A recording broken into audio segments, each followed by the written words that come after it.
A long, long time ago, in a beautiful valley surrounded by golden hills, there lived a young shepherd boy named David. David was the youngest of 8 brothers, and honestly, sometimes it felt like everyone forgot he even existed. He spent most of his days out in the fields, looking after sheep, singing songs to God, and perfecting his slingshot skills by aiming at old tree stumps, and occasionally a very grumpy goat. David was small, smaller than most boys his age, but inside, his heart was huge. While other people saw just a skinny kid, God saw a mighty warrior waiting to rise. David believed with all his heart that God was always with him, even when he felt tiny. And believe me, being the youngest brother in a big family, tiny doesn't even begin to cover it. One day, something huge happened. And when I say huge, I mean it literally.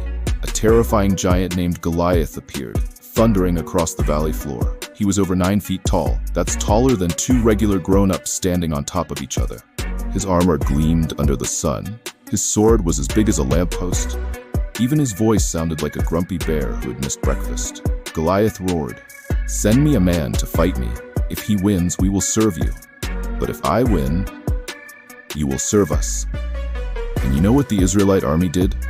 They ran. Big, brave warriors, clutching their helmets, screaming like kids who just saw a spider. No one, not one single soldier, dared to step forward. David had only come to the battlefield that day to bring lunch to his older brothers. Bread, cheese, maybe some olives. A nice little picnic. But when he heard Goliath's roaring challenge, something stirred deep inside him. "Who does this guy think he is, insulting God's army?" David said, squinting up at the giant. His brothers just rolled their eyes. "Go back to your sheep, David," they sneered. "This is man's work." But David wasn't listening to their laughter or their doubts. He was listening to God. David marched straight up to King Saul and said, "Don't worry, Your Majesty, I'll fight him." King Saul blinked. Then he laughed. "You're just a boy. Goliath has been a warrior since before you were even born." But David stood tall, as tall as he could. "I have fought lions and bears to protect my sheep," he said, "and God helped me.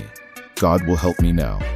Saul sighed and said, "Well, at least wear my armor." They tried to put Saul's heavy bronze helmet and massive armor on David, but the poor boy wobbled around like a toddler in his dad's boots. "I can't even walk in this," David said, laughing. Off came the armor. Instead, he picked up his slingshot, the very same one he had used so many times in the fields, and carefully chose 5 smooth stones from the brook nearby. His only weapons, faith, a sling, and a pocket full of rocks. David walked out into the open field toward Goliath.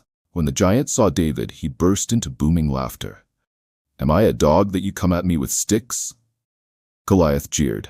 David didn't flinch. He shouted back, "You come at me with a sword and a spear, but I come at you in the name of the Lord Almighty. Today, God will deliver you into my hands."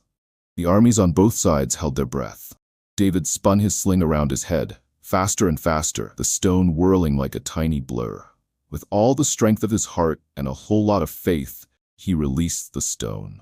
Whiz! Thwack! The stone hit Goliath right between the eyes. The giant staggered, swayed, and with a mighty crash, he fell face first into the dirt. The ground shook. The Philistines gasped. The Israelites cheered so loudly it echoed through the mountains.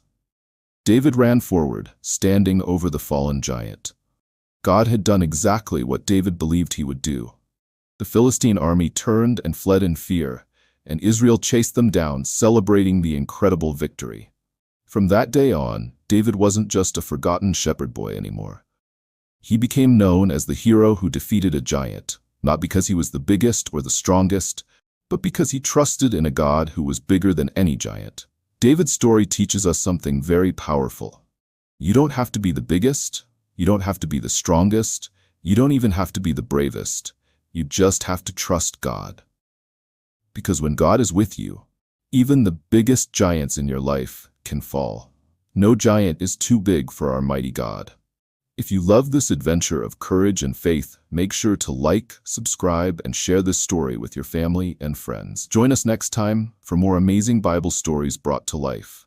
Until then, remember, with God, even the smallest among us can do the biggest things.